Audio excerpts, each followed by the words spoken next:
All right, our State House Insiders with us now here as Campaign 2018 continues. Trav Robertson, he is the State Democratic Party Chairman. Thank you for your time tonight. Dave Wilson, our Republican strategist. Guys, let's just dive right in. It is 7:10 here on election night. I'm surprised that we haven't had any projections so far, some races called in South Carolina. You know, it's going to be really difficult because voter turnout, JR, as we talked about and we heard earlier, voter turnout has been tremendously high in places where we thought there was going to be apathy for the longest time. I mean, I was at my precinct today, and there had already been over 55% voter turnout in our precinct. And over in Lexington County, we were seeing time after time after time, lines and lines of people. And that was not necessarily expected 5 weeks ago. I mean, we're being told in Charleston, South Carolina, that there may very well be people in line until 9 o'clock this evening. Really? Then again, there could be people in line in Richland County because they're continuing to have voter issues that are going on there, but that's a whole nother issue. Trav, there's a couple of races I know you're very interested in tonight. We're interested in them too, and that is the 1st Congressional District and the 5th Congressional District. Well, I think that in spite of any circumstances surrounding Archie Parnell, his campaign seemed to have bounced back, and I think they've done a very good job of taking it to the grassroots.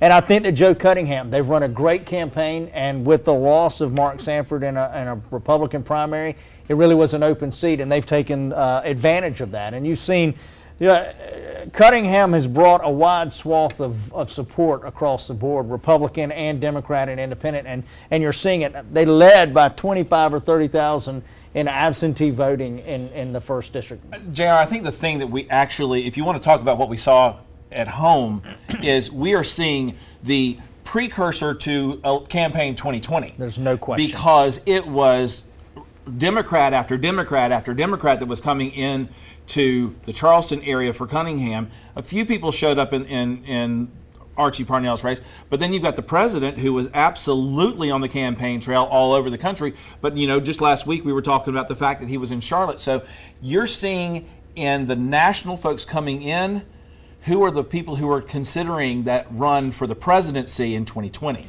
Do you think there's a chance the 1st District could flip tonight, Dave? There is a possibility, and the reason that I say that is when you look at the demographic makeup of the 1st Congressional District, keeping in mind that it stretches all the way from the west, from West Ashley and Charleston, all the way down to Beaufort. There's a lot of folks who have moved into that area. There's a lot of retirees that have moved into that district, and that district is taking on a little bit of a different shape than what we would have seen with it when it was Tim Scott's seat, or when Mark Sanford first went back into Congress in that seat. And I think that's the place where if there is a chance for the Democrats to take that lead, it would have been here and it would have been in this particular race. But it really all depends on that voter turnout. And it's all turnout. It's all about turnout. And we've been saying that for a long time. And you've got, excuse me, Jared, you've got a lot of locally contested seats from the state legislature to county seats in that district that will help in that turnout. Senate District Seat 20, John Corson's old seat. That's going to be of some interest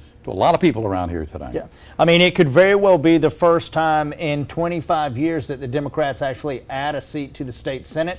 We would have 19 senators out of 46, and with next year being the year in which state senators start gearing up for election, you know, there'll be 2 or 3 other seats on the board that we look at trying to pick up. I think what you're going to see, if Dick Harpootlian does take this race, then you're going to see a definitive shift to the left in the vitriol that we sometimes see in the Senate, because you'll have Harpootlian and Hutto.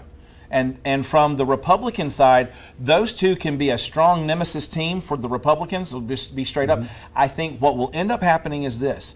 If that does happen, then come 2020, when all those senators are up for re-election, there are going to be some targets on the backs of Democrats because they're going in lockstep with the liberal end of the Senate when the state hasn't necessarily drifted that far. And I think that's just typical vitriolic branding. You can't brand Dick Harpootlian as a far left. He's prosecuted criminals. He's put people in jail. He's electrocuted criminals. The fact is, Dick Harpootlian is somebody who shoots straight, and he likes to clean up the culture of corruption in Columbia. That's the only reason he's running. Is because of the corruption. I look forward to talking about this more on Facebook later on. He's going to win by 65% of the vote. We will be talking in depth at 8 o'clock tonight on our Facebook Live broadcast as CBS takes over the coverage here. What we're going to do right now, take a quick break. When we come back, South Carolina's weatherman Jim Gandy is going going to get a quick check on the weather, and then we'll be back with some final thoughts. Stay with us.